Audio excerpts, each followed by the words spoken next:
Richards Bay at the Living Word there with Chris and them. And they are so well situated in a creche of all things. It's such a beautiful place where they are. Um, so thank you for allowing me to go there and minister there. I enjoyed it. I had to minister in Afrikaans. Okay. So the Afrikaans comes quite easy, except for the scriptures. I just don't understand the Afrikaans Bible. The Afrikaans Bible is a bit Grieks for me. So this morning we're going to talk about the captain of our salvation. And we did touch on it in a couple of weeks ago as part of our crossover series, and we're continuing with crossover as our overarching theme, and it will be for probably another year as the overarching theme that the book of Hebrews is trying to communicate to us. We need to cross over. There's somewhere, and it's a constant thing. It's a daily thing. It's to cross over, go from one place to another place for the Lord. So this is not on the board. While we were worshiping, I felt the Lord lay Matthew 10 on my heart, and I want to read it for you. In verse 5, it says, "Then Jesus sent out the command them, saying." Then Jesus sent out and commanded them. Jesus sent out. Okay, are you getting that? Jesus sent out. He sent his 12 disciples. You got to hear that. You got to hear that met jou gees bietjie vanoggend, né? With your spirit. Jesus sent out his disciples. Are you hearing that? Are you hearing that? Okay. You are sent. He sent them out, saying, um, don't go into the way of the Gentiles, don't go into the city of the Samaritans, but rather go to the lost sheep of the house of Israel. And this is what God wants to do. And this morning's message links with this. This is what God wants to do. He says, as you go, preach, saying, the kingdom of heaven is at hand. To take the gospel just as a ticket for us to go to heaven is a very shallow take on the Word of God. It's a very shallow take. That is, it's like, I got my meal ticket, I'm going to heaven. It's a very shallow take. God wants the earth to be filled with His glory. Listen to this. This is where we come to our text for this morning, Hebrews 2, Hebrews 2, verse 10. For it became Him, when He says that Him, that's Jesus, from whom are all things. So everything comes from Jesus. And by whom also, it's by Him, by Jesus, are all things, in bringing many sons into glory. Okay? To make the captain of their salvation perfect through suffering. So this is important to understand. Jesus wasn't qualified to be our captain until He suffered. You following that? He wasn't qualified to be the captain of our salvation until He suffered. That's what qualified Him. Are you suffering? Have you suffered in the last year, 2 years, maybe 5 years, gone through some stuff that you would put under the heading suffering? Okay? You got a captain that went there first. Okay? But what it done, it had qualified him. It had qualified. It brought him into the glory of God. Into the glory of God. God wants to fill the earth with His glory. Okay, so let's backtrack a little bit to the Old Testament. First question we need to ask ourselves is, what is the glory of God? Is it a bright light? Is it this? What is the glory of God? Is it reading in Ezekiel, the imagery that's there, or in Revelation? What is the glory of God? The glory of God is God's presence. He wants to fill the earth with His presence. Okay? So God sends Jesus into the earth. Why? Because I'm going to get many people with the glory of God into the earth. He's the first one. He's the captain. He's the leader. I got him in the earth. And now I'm going to fill the earth with my glory. Okay? In the Old Testament, we find, I just want to read this from our notes. In the Old Testament, we are called, sorry, not Old Testament, we are called into his glory. 1 Corinthians 2:7. I want you to see that there's a call into God's glory. All right? But when we speak wisdom of God in a mystery, even the hidden wisdom, which God ordained before the world unto our glory. Whose glory? Okay. Can you see that? Okay, let's go to the next one, please, Skulk. That we would walk worthy of God, who has called you into the kingdom and glory. This is something you see. Our captain is in the glory. He calls us into the glory. There's one more. There's one more. 1 Peter 5:10. But the God of all grace, who has called us into his eternal glory by Jesus Christ. Can you see that there's a call into glory? Now, in the Old Testament, the glory of God was manifested in certain places. In Exodus, the angel of God went before the camp of Israel, the presence of God, the angel of God, the glory of God, removed and went behind them, and the pillar of the cloud. So God's glory was in the cloud. Okay? Went from before their face and stood behind them. So just saying that that glory moved. The glory of God on the earth in a cloud. Next one. Okay, and it came to pass in the morning, watch, that the Lord looked unto the host of the Egyptians through the pillar of fire. So in that fire is the glory of God.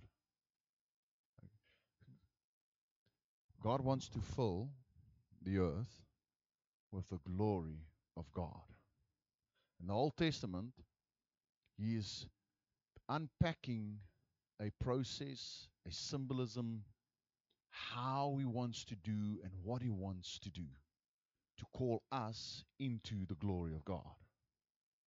So, is there any glory of God in Egypt? No. Egypt, Wednesday nights we unpack it a little bit more, and if you're welcome to come on Wednesday. But Egypt represents darkness, slavery, Pharaoh, Satan. He even gave himself the same name. Did you know that? The son of the morning. In Ezekiel, Satan is referred to as the son of the morn. He didn't know that, but he did. Okay, so he represents Satan. Satan wants double portion. He wants you to slave without supplying. You remember that? Now that Moses came and spoke to him, he said to the Jews, the Hebrews, I want double the bricks, and I'm not giving you the stuff. In Afrikaans, there's a saying, wat jy gaan nou bakstene, né? All right. So that's when we're in slavery. There's no glory for God there. There's no glory for us there. There's no glory for it is bending over and working for everything. And the curse is prevalent. What's the curse? The curse is by the sweat of your brow. Okay. You will earn a living. Because of you, Adam, the ground is cursed with thorns. Jesus takes the thorns in his head. So he breaks both those curses right there. Okay. So there's a crossing over that happens out of Egypt into through the Red Sea into the wilderness. Okay. What stays behind in the Red Sea? the flesh. The enemy gets drowned. We've spoken about this, but I want to unpack this because we're moving from darkness to glory. God wants to fill the earth with his glory. So he sets people, he brings them out. This is saying, I want to bring many sons and daughters into my glory. But do they go into the glory of God? No. They're saved. They're born again. They have a new life. They're no longer in Egypt. They're no longer under Satan, Pharaoh. They're living in the desert. Now, here's the thing. We got them out the darkness. Now we need to get the darkness out of them. When they go through the Jordan, they take some stones, 12 stones, and they pack it in the middle of the Jordan. And then they pick up another 12 stones from the riverbank, and they walk out with that. What are they leaving there? Self. See, there's a crossing over into the glory where we have to leave self behind. Myself, the way I want to do it. Because when I'm full of myself, I can't be full of the glory. That makes sense. There's no space for self and glory. I've got to get rid of being full of myself. I'm not the bee's knees. I'm not the cat's whiskers. But God wants to bring many sons into glory and wants to fill the earth with his glory. Go to the next one. So the high priest could not stand to minister because of the cloud. So now they've built the tabernacle. The tabernacle represents the people. Okay? Where does God live today? In a temple that's built not with hands. Okay? That tabernacle, that temple was built with hands to fill with the Spirit of God, the glory of God. So much so that the priests couldn't stand because God's glory was so heavy there. It talks about the corporate glory, the corporate anointing of the church, that the people got filled with the Spirit or the glory of God. God wants to fill the earth with his glory. He wants to make us cross over from just living in life, just being in this world. And we've all been there. We've all been there trying to earn glory, look good. We've all been in that place where we strive for accolades, strive for stuff. God says, I want to put you in glory. To glorify somebody is to lift them up. You know, when they're crowned with the World Cup, they're glorious. It looks. God wants us to cross over from that. He wants to fill the earth with glory. So he sends our captain in to the earth. The Old Testament is now unpacking this. Jesus is the fulfillment of this. All right, let's go to the next scripture. This is the next one. And the Word was made flesh. We know that's Jesus. And dwelled among us. And we beheld his glory. So God wants to fill the earth with the glory of God. So he sends the Son full of glory into the earth. He wants to do something. Okay. The glory as the only begotten one of the Father, full of grace and truth. All right, let's go to the next one. Thank you, Scott. Luke 24:26. I can't read that first. Ought not Christ to have suffered these things and to enter into his glory? Okay, so I want you to get there. There is being filled with glory and entering into glory. God wants to fill the earth with glory. There's a place where we can enter into God's glory, and there's a place where we are filled with God's glory. God wants to fill the earth with his glory. So we see in the Old Testament, and I'm explaining this to you because I want you to get this. We see in the Old Testament how God goes right up to the tabernacle and fills it with glory. And do you know who goes in there? Who's the only one that can stand in that place? Moses. Moses is a type of Jesus. He's the only one that can stand there because Moses is not full of himself. Moses had done the 40 in the desert looking after sheep. I mean, if you were full of yourself as a prince of Egypt, living in comfort, living with all the spoils of the world, because that's what we long for, isn't it? We long for a comfortable life. We long for enough finances, enough money, enough clothing, smart. We long to have a good lifestyle. Moses had the best lifestyle. He goes into the desert for 40 years, looks after sheep. Sheep are not, there's nothing glorious about a sheep. Huh? They frack for nothing. No. There's nothing glorious about being a shepherd. Anybody can do that. Anyone can sit next to the road and look, oh, come, have a staff today, you'll have a gun, there comes lion, shoot lion. Anyone can do that. It humbles him. He leaves self behind. His last bit of self is at the burning bush. Paul says, take off your shoes. Slaves went barefoot. In the Bible, slaves went barefoot. Moses, the prince of Egypt, takes his shoes off and becomes slave to the Almighty. He's emptied of himself. And then God says to him, listen, let's just a little bit further on. We're going to the promised land, but I'm not going with you. You know what Moses says? He says, sir, if you ain't going, I'm not going.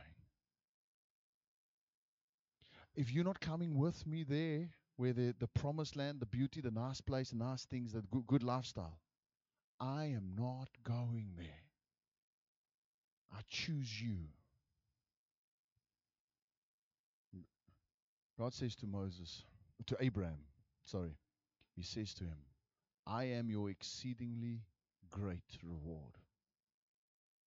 This is so easy, guys. I want to talk to you because God wants to fill the earth with His glory. He wants to fill this church with His glory. He wants to fill them to 20, the South Coast with His glory. And we need to get this because He sends His disciples. He sends them. And He wants to get the glory out there.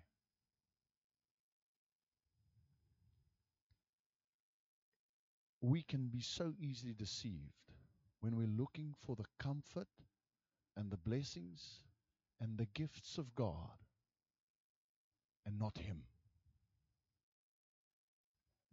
A lot of people in the world today, consumerism has crept into the gospel, into the church so badly that everybody's, what's in it for me? What's in it for me? Give me, give me, give me, give me. Provide for me, heal me, deliver me, make me rich. We got that gospel as well, okay? I can preach that gospel. Ne? This is a church for the rich people. You only come with leopards. Ne? If you don't put a leopard, I can't pray a blessing. Put a leopard, I pray for a blessing. Ne? EFT leopards. Ne? I'll pray for a blessing. No. It doesn't work like that. But that's what's going out there. That's deception. Because we are seeking the King of Kings. We're seeking the Lord for who He is and not what He can do. And that's one of our core values in this church, is that we value you for you, not what you can do. Who you are is far more important to this congregation than what you can do. Whether you can sing nice, I don't know, dance ballet, play drums, it's irrelevant. You are important.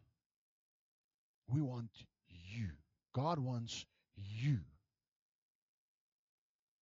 It stems from Him. It's love the Lord your God. Not love what He can do for you. There's the deception.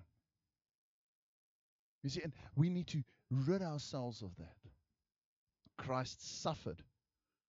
When he suffered, listen, he came with glory. You agree with me? We saw that in 1 John 14. Was it 18? Sorry. He came with glory. When he suffered and he died, the glory that was inside of him, Wilco, was the glory inside of him. Let's go to Matthew. Show me that one in Matthew. That I've not put it up for you, Skulk. Matthew. And the Mount of Transfiguration. When Jesus goes up on the mountain, Matthew 17. And after 6 days, Jesus takes Peter and James and John, his brother, and then brings them up onto a high mountain separately. It's only the four of them, okay? And was transfigured before them, and his face shined like the sun. There's glory coming out of him. It's not an external thing. There's glory locked up inside of Jesus. And the raiment was white as light. So he was shining from within. The glory of God inside. So when Jesus died, the glory that was locked up inside of him came out. So that glory is being released into the earth. But Jesus also entered into the glory. So there's the entering into glory and the filling of glory. The veil that's torn, remember now, that tabernacle had a big fat veil. It weighed tons. It was big. All right, 9 meters by 9 meters was the area. So it was 9 meters high, it was 9 meters wide, and it was about 30 centimeters thick curtain. I mean, ladies, you would know how much that's a big curtain. That's a heavy curtain. It tore. Hebrews says, we're going to get there, that veil that tore was his body. So when that veil tore, the presence of God came out from the holiest of holies into the earth. So when Jesus died, the glory that was locked up inside of him comes into the earth. He's the captain of our salvation to lead us into glory. So can you see that he had a struggle there, that he had a fight there? I mean, if you're sweating blood, you kind of have an eternal fight going. All right? You've got that going. So which hope we have as an anchor of the soul, both sure and steadfast, and which entered into that within the veil. Jesus entered into what was behind the veil. That's entered into the glory. When Jesus now seated in heavenly places, seated with the Father, there's a man seated in the glory of God. The fullness of God's presence. There's a man sitting there. You and I, our representative, our captain, is sitting there. Why is he sitting there? Because he wants to bring many into the glory. He wants many to be filled with the glory. Why? Because he wants to fill the earth with his glory. Our captain has fought his way there. He beat death. I mean, that's phenomenal job done. Now comes, what's the next scripture there? 1 Corinthians. No, we have done that. Did you not give me Colossians 1:27? Colossians 1:27. Christ in me, the hope of glory. When you received Jesus as your Lord and Savior, He came to live within you. Okay. This is one of the most phenomenal things to other religions, is that our God lives in us. He doesn't live in a statue or a little thing. He lives in us. I mean, there are some variants of Christianity where they've got a little bowl and Jesus lives, or God lives in the bowl. He doesn't live in a bowl. The Buddhists, even all the little Buddha statues, they've got a little hole at the bottom for the Buddha spirit to enter into the statue, because he lives in the statue. Our God doesn't live in a temple built with hands. When you receive him, he will come and live within you. Listen to what he does. Listen carefully. He brings peace. He brings peace. All the anger, all the frustration, all the I'm not good enough, all that feelings of I'm on the outside looking in, nobody likes me, nobody understands me, all those voices saying I did not ask to be here, all of that, all that times when you wish you dead, gone. Because he's the spirit of life, he's the spirit of truth, and he comes and he brings a peace and a calm into you. He brings his glory inside of you. He brings his glory inside of you. Now, if he's our captain and he showed us that he wants to bring his glory into the earth, how did he bring his glory into the earth? Through suffering. You want the glory of God in your life?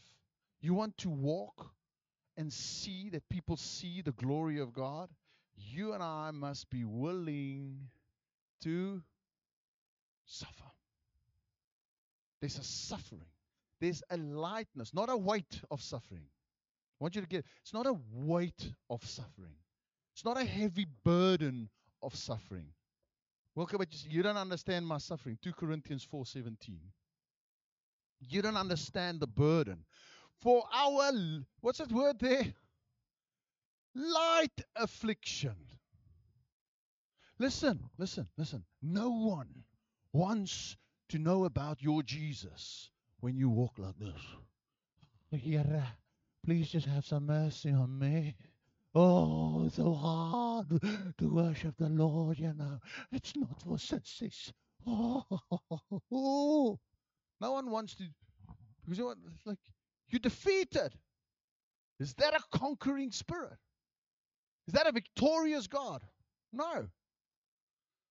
The captain beat death. All right? He set you and I free from death.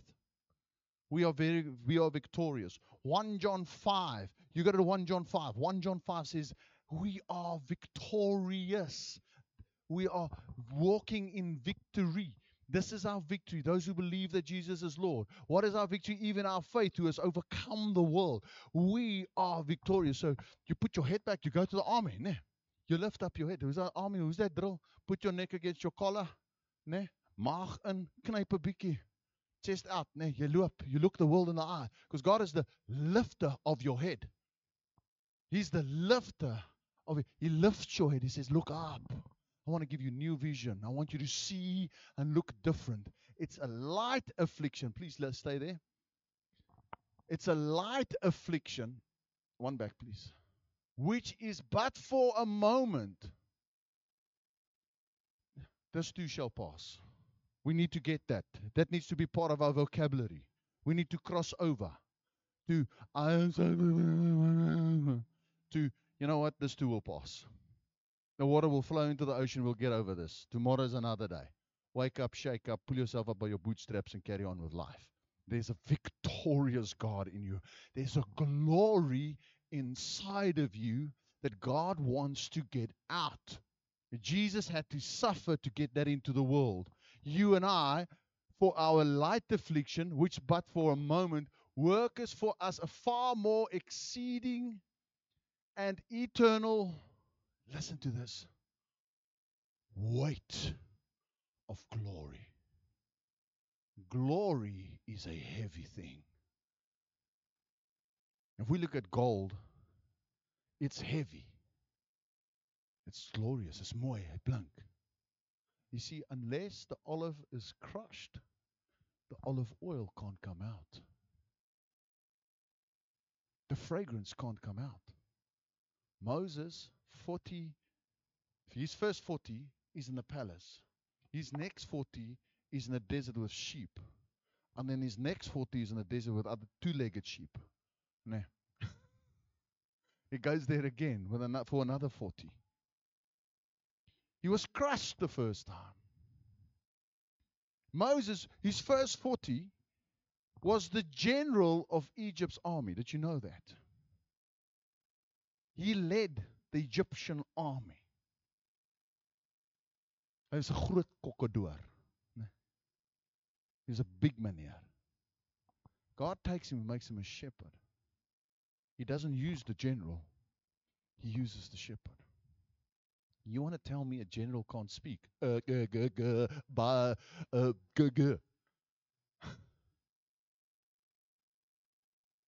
no ways the general can't speak. Yet he comes as a humbled shepherd. Say, Lord, I can't speak. Who's been in that place? Who's been in that place like, I can't speak in front of people? Who's been there? Like, Lord, they're never going to listen to me. Who's been there? I don't have the words. Lord, I don't know enough. We've all been there. Hey, Moses, it's time to be used. It's time to be sent. Just make sure you leave self in the Jordan. Just put self in the Jordan. And the glory of God will come up in you, and you will enter into glory, God's presence. And something about God's presence will surround you. And something God's presence will be inside of you. And now when you're suffering and you're walking with your head up, now when you're facing terminal disease and you got your head up and there's a joy in your face, now when you're facing bankruptcy or they want to come and take your car, or you're going through some persecution and you got your head up and you kind of smile and you kind of, you know what, we're going to do this, we're going to get through ya. I don't know how I'm going to make it. No, you're up. What's happening? The glory of God is coming out. The glory. You know what? And then you start being criticized. You know why I'm being criticized? Do you know why you're being criticized? Because you're already thinking on a plane that other people aren't. You know why people want to isolate you? Because you're so strong you can't be ignored. The glory of God is already coming out of you. Now, when we come together, the tabernacle comes together. This is why church is important. When we come together as church, there's lots of glory coming. Now we become the gate of heaven. Now I bring my friend along. Come to church with me. Oh, what? So you're going to experience the glory of God. You're going to experience the glory of God. Why? Because you are a carrier of that glory.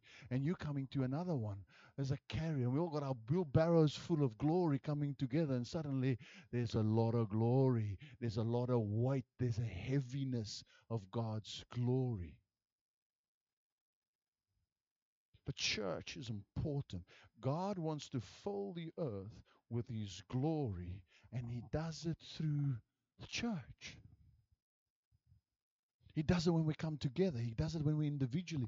He does it. He wants to. That's why the captain leads us there. That's why the captain fought through death. That's why the captain laid down his life. He took all the suffering to show us that it's a light affliction. It's light. There is a glory where we're going to go to that is beyond this world. But there's a glory right now that we can have. Moses, when he came down the mountain, his face also shined. I spoke to somebody just in the week. They'd done a little detour in the world. 6 months later, being dedicated to the Lord again, saying, repenting of that. You know what her friends are saying? maybe I must also come to church because your face is shining. There's something about you. There's the glory of God. The glory of God is not an angry face. The glory of God is not a despondent face. The glory of God is not a fighting spirit, an argumentative spirit, a downcast spirit, a fault-finding spirit. That's not the glory of God. That's not the presence of God. He doesn't do that. He lifts up. He lifts you up. You are important. And I want to go back to our opening verse, Matthew 10. And he sent his disciples. He sent them. This morning, are you his disciple? Only you can answer that. Only you. I can't answer that on your behalf. In the deep, deep heart of you, you can answer, yes, I am, or no, I'm not. If you are, I want you to know that he is sending you full of glory into a dark place. You don't have to go there and shine. It's so dark. If you just smile, it shines. All right. Let's close our eyes and we pray together. I want to bless you. Maybe you want to open your hands. Maybe you want to stand. I want to just bless you this morning. Father, we want to thank you so much that you are the captain of our salvation, that you have fought a way through for us, opened the way for us to come into